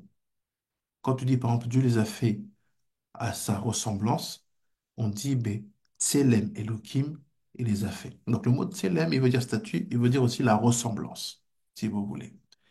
Et Kima Mivakaat Dora. Donc il a fait ça à la ville qui s'appelle Dora. Vekeneged Shaya Bizman Nimrod Safa Achad. Il fait parce que à l'époque de Nimrod, il y avait une seule langue. Veaya Moshel al Kol Haolam. Et parce qu'il n'y avait qu'une seule langue, qu'est-ce qui s'est passé? Il pouvait être roi sur le monde entier. Belazé, Mala, Nebuchadnezzar, al Kol Haolam. Donc, comme Nebuchadnezzar, il a pu faire cette statue-là, Nebuchadnezzar a pu faire cette statue-là, ça lui a permis d'être roi sur le monde entier. Qu'est-ce que ça veut dire? Divisé Shakatouv. Ale al motne av. Lirmoz al av umot. Il était roi sur les 72 peuples. Veratza gamken chez Israël ishtachavu. Et il voulait que les Israélites se prosternent. L'eau. Ve'alav chas shalom Hanania, Mishaël, Azaria ishtachavu letzelem. Donc vous voyez, en hébreu, c'est Azaria, c'est pas Abed-Nego, c'est Azaria. C'est Hanania, Mishaël et Azaria. Ils se sont pas prosternés Netzelem. Lo Haïta, Kuman et Israël. Fait si ces trois-là, qui étaient dans l'administratif de Babylonie, s'étaient prosternés devant cette statue, il n'aurait pas eu d'issue, de libération pour Israël en Babylonie. Fait Gamken Haïta, Kavanato, Livnot, Migdal, Ve'aïr. Donc l'intention de Nebuchadnezzar, c'était de construire non seulement la statue, mais aussi la tour, une tour et une ville. Et c'est ce qui est écrit dans Daniel 4, 27. Alada'i Bavel, Raftada, Anta, Banita. C'était ça le but. Mais Assad Tselem Keneged Amigdal. Donc il dit en fait, il a remplacé la statue par la tour, enfin la tour par la statue. La tour de Nimrod est devenue la statue de Nebuchadnezzar. Verata chez Yushfa Alav Shefa Shivrim Sarim. Et voilà. Et il dit, il a voulu faire descendre dans cette statue-là l'abondance qui vient des 70 anges préposés aux 70 peuples. Ça veut dire que il y a autant d'alphabets qui a été créé que d'anges qu'il y a pour chaque nation. Vous me suivez? Oui, Exactement, Rabbi. Rav. Et c'est la question qui est posée depuis. Oui, oui, oui, nous sommes là. Maintenant, regardez ce qui se passe. Ve'ulai al Nous sommes. yedese lo yetakuman Israël. Il fait, sache que à partir du moment où tu réussis à connecter l'abondance, mais cette abondance-là, elle vient d'où? Shefa. Cette abondance-là, le mot abondance, ça se dit Shefa. Cette abondance-là, elle vient des 70 ans. Elle vient pas de Dieu. Vous suivez ce que je suis en train de dire? Oui, Rabbi. Ouais. Ça veut dire en fait que il y a une abondance qui vous est donnée qui est mensongère en fait, qui vient pas de Dieu, qui vient des 70 anges quand vous utilisez leur alphabet. Est-ce que vous suivez? C'est Oui. extraordinaire. Merci beaucoup, Papa Rocheteau. C'est ça en fait ce qui s'est passé avec le mélange des langues. C'est pas Dieu qui a fait le mélange des langues. Je vais vous donner l'information dans quelques minutes. Ce qui s'est passé, c'est qu'on a utilisé un mensonge. Ce mensonge-là, c'est de vous faire croire que l'abondance que vous avez vient de Dieu. La maison, la voiture, le salaire, ça vient pas de Dieu. Vous savez comment je le sais? Parce que quand Dieu il donne une abondance, on ne peut le voir par exemple dans les éléments naturels. Quand j'allume un feu sur une bougie, et que je prends une autre bougie et que j'allume à partir de la même flamme, est-ce que la première bougie, elle perd de sa lumière? Non, Est-ce que la première bougie, elle perd de la quantité de flamme? non Non. plus. Merci. L'abondance, quand elle est donnée par Dieu, c'est pas parce que la banque vous prête 10 000 € qu'il n'y a plus 10 000 € dans la banque. Vous me suivez? Oui, Oui, Préabondance, oui. quand je te donne, je ne manque pas. Quand je te prête, je suis pas stressé à te demander quand tu me rends, parce que je ne manque pas. Mais la fausse abondance, basée sur le mensonge, venue des cultures autres, vient parce que on n'est pas connecté aux 7 abondances que je vais montrer, mais on est connecté à l'abondance des 70 anges. Toute personne qui veut que justement il y ait une domination de ces anges va avoir tendance à diviser. C'est pourquoi ils ont pris une règle, ils ont divisé votre continent. Les Kitoko de Brazza et les Kitoko de Kinshasa sont divisés par une frontière décidée par l'ONU, qui a intérêt à ce qu'il y ait plein de pays et non pas qu'il y ait une unité globale. Ils font semblant de vouloir avoir l'unité, mais le but c'est de diviser. Parce qu'en divisant, on connecte les gens aux 70 et non pas à la bénédiction authentique. Ce qui se passe, c'est quoi? C'est que la vérité, qui est incarnée par l'utilisation, comme l'a dit Papa Rocheteau, d'abord de l'alphabet authentique, te connecte à ce qui est un, te connecte à ce qui est au-dessus des 70 anges. Et cette, merci Rabbi Israël Tondol, diviser pour mieux régner. C'est comme ça. Parce que l'abondance que nous avions, on n'avait aucune crainte de la partager. Parce qu'elle ne manquait pas. Aujourd'hui, qu'est-ce qui fait qu'il y a un manque de solidarité entre les bantous israélites? C'est parce qu'en fait, on ne veut pas que l'autre il ait plus que nous. D'où vient cette mentalité? Parce que l'abondance qu'on a, c'est une fausse abondance. Vous avez des oncles qui deviennent pasteurs. Pourquoi? Pour prendre votre argent. Parce qu'ils préfèrent avoir l'argent, votre argent, dans sa poche que ailleurs. Combien de gens qui ont une certaine moralité disent, mais il n'y a jamais eu autant d'argent sur Terre, comment ça se fait qu'il y a autant de pauvres? Parce que c'est pas une vraie abondance, c'est une fausse abondance. Regardez ce qui se passe. On va tout finir. Il dit, ces 70 anges-là, c'est justement eux qu'on travaille pendant la fête de Sukkot pour qu'ils se remettent en ordre de rang. Ve'ula yalede lo yeh takuma Israël. Parce qu'ils espéraient en faisant ça pour que la qualité, l'identité israélite ne n'existe pas. Ve'yazor ha-shefa, les clipotes, et qu'en fait la shefa, elle parte dans les écorces d'impureté, que l'abondance parte dans les écorces d'impureté. Chez où Aya Keter chez la clipote, parce que Nebuchadnezzar, c'était la couronne des forces d'impureté.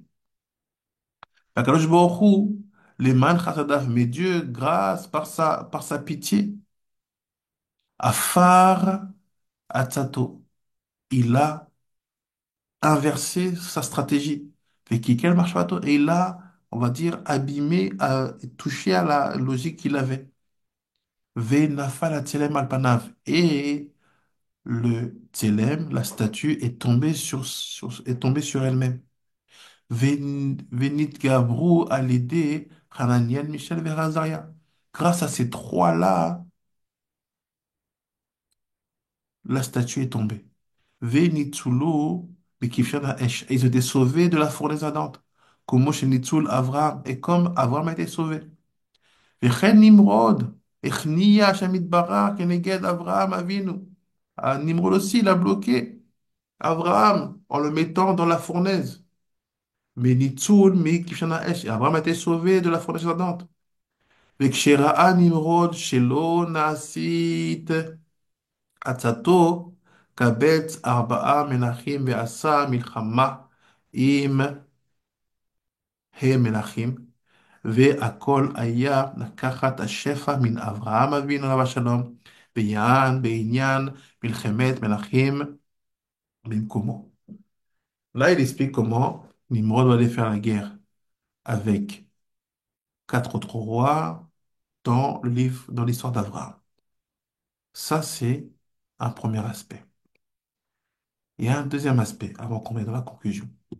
Regardez ça.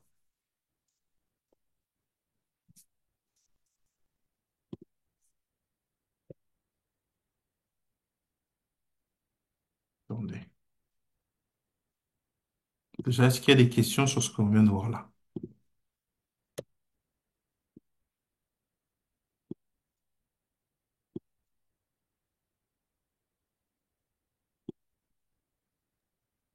Shalom, shalom. Comme je tu travailles. Euh, J'aurais une question par rapport du coup, il doit y avoir une raison pour que Nimrod, qui s'incarne en Nebuchadnezzar, euh, conduise à ça. Qu'est-ce qu'il y a, parce que ça devait comprendre le inyan comment dire, la raison pour laquelle Nebuchadnezzar et Nimrod, en fait, ont- a conduit à ce que la Shefa se divise en 70. Parce qu'il n'y avait pas une raison, un tikkun ou quelque chose comme ça. Mais j'essaie de comprendre. Hmm. En fait, la, la Nebuchadnezzar, il était la réincarnation de la partie Ra, mauvaise de Nimrod. Ça veut dire que la partie Tov, la bonne partie de Nimrod, a été réincarnée chez Eliezer. Et il a pris de son vivant la suite. La partie Ra va revenir dans Nebuchadnezzar. Maintenant, c'est quoi cette partie Ra? C'est en fait essayer de comprendre comment dominer et diriger le monde. C'est ça toute la question. C'est la domination et la direction du monde. Comme ça pouvait intéresser les sociétés européennes à l'époque quand ils ont vu la floraison du, des empires que nous étions depuis Couche jusqu'à l'Inde, il fallait bien des stratégies pour inverser la logique d'abondance. Aujourd'hui, nous ne produisons rien. Aujourd'hui, nous n'avons même pas nos propres monnaies. Nous ne produisons même pas nos propres monnaies. Alors qu'à l'époque, c'est nous qui apportions l'or dans le monde entier. Donc en fait, l'idée à chaque fois, c'est que la version négative non réparée d'une personne va toujours vouloir avoir tendance à dominer l'autre. Ça peut être dans des relations personnelles ou ça peut être dans une dimension beaucoup plus euh, de population. Et c'est ça, en fait, le problème de Nimrod, c'est que dans l'histoire de la tour de Babel, il y a une version positive où, en fait, ce qu'il a essayé de faire, c'était fait avec unité. C'est pour ça qu'il y a marqué Dieu, il y a marqué Dieu l'a vu qu'il s'était uni. Alors pourquoi c'est positif à ce moment-là? C'est que il y avait l'idée de rester unis pour faire quelque chose que je ne peux pas révéler maintenant. C'est pas le cours, ça va être long. Mais par contre, il y a une autre partie qui, comme on a chacun 2 aspects, si elles ne sont pas travaillées, qui peuvent faire le tout et son contraire. Donc c'est ce tout et son contraire qui va l'amener à donner par la suite à Nebuchadnezzar cette réincarnation qu'il aura. Ça va, il y a encore bonne question.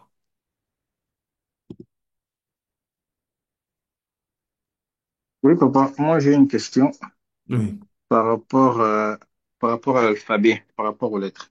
Mhm. Pour nous, Bantous israélites, Parce que là, on a compris que si on ne reçoit pas de bénédictions, c'est parce que nous utilisons les mauvaises lettres, donc Mhm. l'alphabet qui n'est pas la nôtre. Mhm. Maintenant, pour nous sortir de tous ces mots qui nous gangrènent là, pour recevoir les bénédictions venues du Père d'en haut, devrions-nous maintenant utiliser l'alphabet originel, le lettre originelle que Moïse a réussi sur les tablettes, Mhm. ou devrions-nous utiliser l'alphabet des lettres entre parenthèses hébraïques qui est d'origine assyrienne, je pense que vous avez dit, qui n'est pas le vrai hébreu. Donc, dans ce point-là, je voulais avoir un peu d'éclaircissement. Que devrions-nous faire à ces moments? Ce qu'il faudrait faire, en fait, c'est reprendre l'alphabet hébraïque. Mais on va aller dans la conclusion. En fait, on n'en a pas la force. Certains en ont la force, mais aujourd'hui, en tant que peuple, en tant que collectivité, nous n'en avons pas la force. Pourquoi? C'est ce qu'il dit le Ben Ishraï ici. Regardez.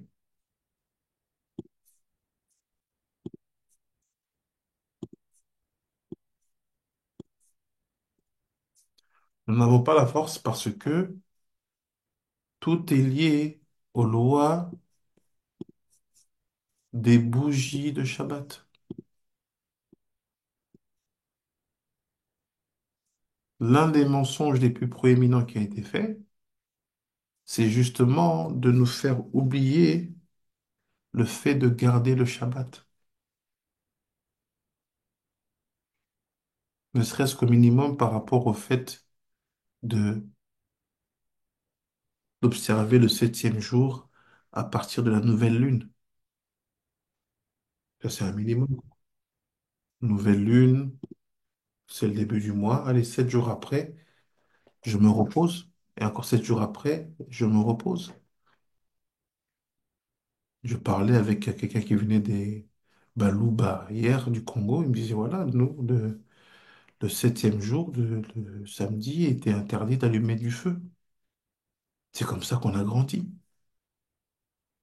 Donc c'est pour dire en fait que à un moment, tu peux pas te positionner dans dans une situation de leadership spirituel, t'appeler Israël, si ton âme n'a pas été nourrie, n'a pas été renforcée. Parce qu'en fait, tout l'objectif des lettres, tout l'objectif de la vérité, c'est de pouvoir réparer ce qui est loin de nous, qui sont les trois mondes. Et cette réparation-là va se faire en interaction avec nos trois niveaux d'âme, comme j'ai pu l'expliquer en semaine dans le groupe sur les réincarnations. Il y a quatre mondes spirituels qu'on appelle Atzilut, Bria et Tirasya du haut en bas. Le monde le plus haut, il n'a pas de problème. Il n'y a pas d'impureté là-bas. Mais les trois les plus basses, c'est là-bas où s'enracinent tous ces 70 anges, comme l'a très bien dit dans nos commentaires notre, notre, notre frère Eric Simon, Sadiq. Il dit, Dieu a envoyé les anges à la tour pour que les personnes puissent confondre les langues. C'est les anges qui ont été envoyés pour faire ce travail. Ça veut dire qu'à ce moment-là, il y a une coupure, il y a des choses très compliquées qu'on ne peut pas expliquer là-bas. Mais comment en fait on inverse cette soumission, entre guillemets, aux 70 anges, incarnés par la statue de Nebuchadnezzar, incarnés par la version négative de la tour de Babel? C'est en allumant les bougies du Shabbat. Si vous voulez avoir la force de main de pouvoir comprendre et utiliser les lettres hébraïques comme il faut, les voir dans votre vie, pouvoir les lire comme vous lisez l'alphabet latin, et que ces lettres-là puissent remettre de l'unité autour de vous. On sait tous quel est le problème dans chez les Bantous israélites, ou chez les Bantous tout simplement. C'est la division, le tribalisme négatif. Pas un tribalisme positif où chaque tribu a la capacité d'aller devenir et soutenir l'autre. Le tribalisme tue l'équilibre et la paix dans chacune des contrées, que ça soit en Martinique, au Guadeloupe, au Congo, partout le tribalisme est catastrophique. Pourquoi? Parce que le tribalisme se manifeste aussi par des langues différentes. Le Kikongo, c'est pas le Tchilouba. Le Bassa, c'est pas les Bamileke. Le Bambara, c'est pas les Soninké. Je pense que je connais pas le nom, mais je pense que Madagascar, il y a le langage parlé par les tribus plus proches de la côte africaine et une autre parlée par d'autres tribus. Vous vous rendez compte? Il y a presque autant de dialectes que de tribus. Ça, c'est pourquoi? Parce qu'on est sous l'influence des 70 nations, pardon, des 70 anges. Et ces 70 anges-là, pour qu'ils puissent maintenir ça, ils doivent installer une chose. Vous déconnecter de l'alphabet et d'incarner le mensonge. Le mensonge est écrit par Dieu. Le mensonge peut être positif. Si je vois que j'ai mon frère qui se cache sous la table et qu'il y a un nazi qui vient et le nazi dit, où est ton frère? Si je dis, je sais pas, j'ai menti, j'ai mal fait. Non, il y a des moments où le mensonge est nécessaire. Mais là, on parle de la réception de l'abondance. Là, on parle de bloquer volontairement la connexion que les gens peuvent avoir avec leur abondance. Cette abondance-là passe par la vérité. Cette vérité-là, elle est liée à cette injonction. Fructifier et remplissez. Donc Dieu veut qu'on fructifie. Quand quelque chose est fructueux, c'est que l'abondance est là. On investit, on voit. Et même les non-israélites, ils l'ont compris. Pour ceux qui ont un jour dirigé les sociétés. Vous avez déjà vu comment travaille un comptable, n'est-ce pas? Vous avez déjà vu comment travaille un comptable?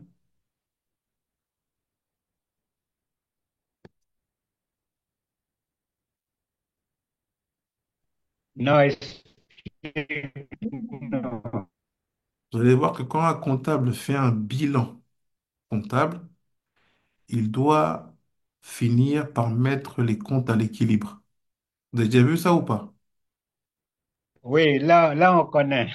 Ah, Là, on connaît. ça veut dire quoi? Il met les dépenses, il met les achats, à la fin, il doit finir par zéro qu'il y a eu autant de dépenses que d'achats. C'est ça la vraie abondance à la base. C'est que ce que je donne là ne m'enlève pas ce que j'ai ici.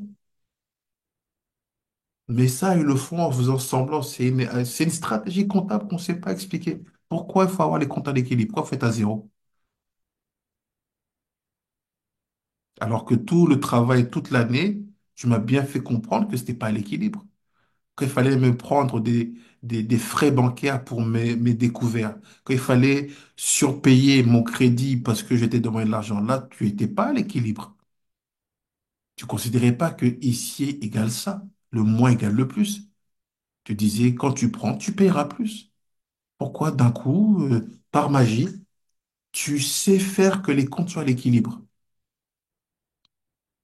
Pourquoi tu fais pas ça tous les 7 ans, comme ça a été écrit dans la Torah, avec les lois de la Shemitah, qu'on appelle le jubilé? On n'a pas le jubilé, de Shivi'it. Comment on dit jubilé? Comment on appelle? Comment on dit Shivi'it en français? Les lois de Cher. Jachère, c'est ça? C'est ça? Non. Ouais, Jachère. La Jachère. L'année sabbatique, voilà. Ouais, allez, ça va. Pourquoi tu fais pas ça? Alors que tu sais, parce que c'est nous qui t'avons appris ça. On remet les comptes à l'équilibre tous les 7 ans. Tous les 7 ans, tu rends à celui qui a vendu sa parcelle, tu lui rends sa parcelle. Les dettes t'effacent.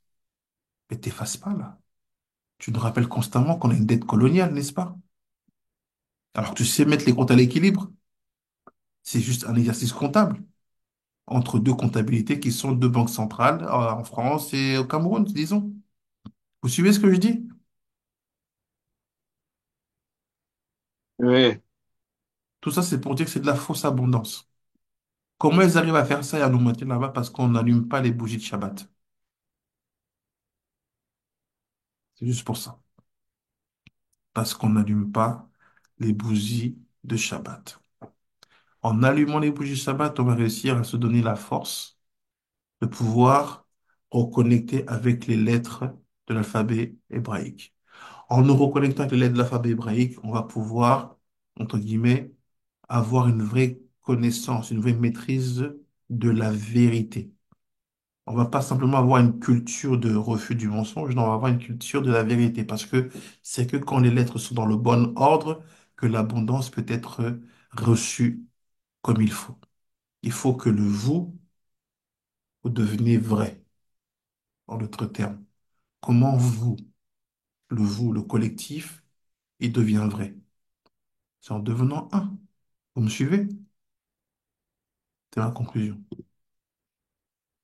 Vous avez compris ou j'y répète la conclusion?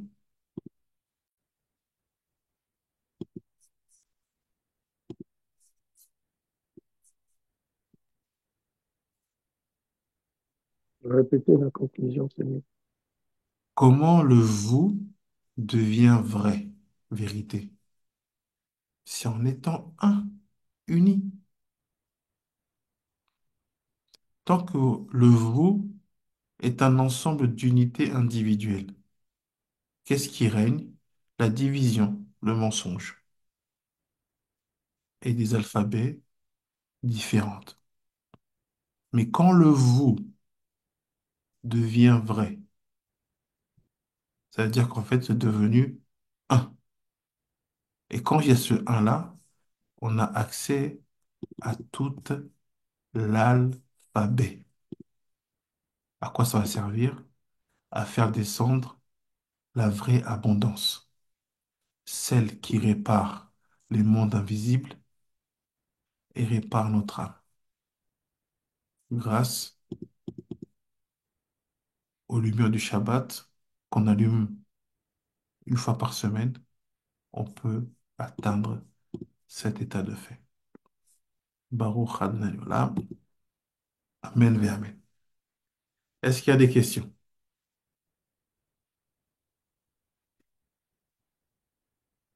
Merci Rabbi Binyamin.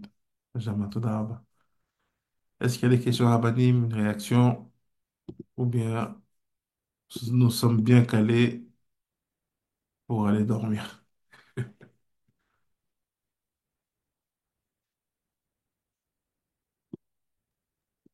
Ah, Marisa, vous avez donc, nous beaucoup sommes bien parlé. calés. Baruch Hashem. Et vous avez beaucoup parlé, il faut se dormir. Oui, oui, de toute façon, je mettrai la vidéo en ligne sur YouTube. Le cours du jeudi Merci soir, beaucoup, Raph. Merci beaucoup. c'est pas sur Merci beaucoup. Telegram, sur YouTube avec plaisir. Donc vraiment, essayez de réfléchir à cette notion. Et surtout, apprenez l'hébreu. C'est un début. Il faut que ce sidour-là que nous mettons en place, il soit utilisé par chaque famille bantou israélite. Il faut que dans 40 ans, il n'y ait pas un enfant bantou qui n'ait pas son sidour avec le ktav ivri dans la main. C'est comme ça qu'on restera unis. Rav, Oui, Shalom Rav. shalom, shalom, Rabbi Marcel. Shalom. Ouais, Rav, est-ce que pendant la semaine, on peut vraiment s'organiser pour prendre le bruit, même sur Zoom ou YouTube, les cours normaux du Libri? Moi, ce que je dis, comme je l'ai dit, malheureusement, j'ai que 24 heures et demain. S'il y a des rabbins ici qui se proposent, je serai le premier heureux. Faut papa Marcel, il faut insister auprès des autres rabbins. Je vais les dévoiler parce ils aiment bien se cacher. Et, Oui, et tout quand, à et fait. quand ils se cachent, ils peuvent esquiver les tâches. Il y a déjà le grand rabbin. Il y en a encore d'autres que je vais attraper là, qui savent très bien dire. Voilà. Il y en a encore un autre. Il est où le chef Il tribal? faut qu'on nous aide Le chef à tribal de apprendre. Massala. Voilà, il C'est est là. important. Il y a qui encore? Attends, il y en a encore un là. J'avais vu tout à l'heure. Attends. Il est parti rapide, Abid. Ah, il est là. Eh, c'est bien caché. Voilà. Papa Eh bien, Marcel, Papa Israël, Marcel, Papa on... Marcel, Papa Marcel Bimpe, est-ce que tu peux refaire ta demande? Et je vais Ouais, demander ouais, Raph. au rabbin de mettre leur caméra, s'il vous plaît, à part ceux qui n'ont pas de caméra. Allô? Allô? Ouais, Raph. Oui, refais ta demande. Shalom, shalom, Raph. Répétez ce que À tous vous les avez Raph. dit. Bon, j'ai besoin qu'on peut étudier même le cours d'hébreu en ligne. Ça nous fera du bien.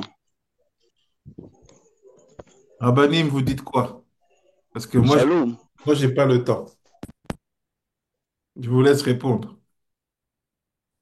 Juste, j'arrête l'enregistrement un instant.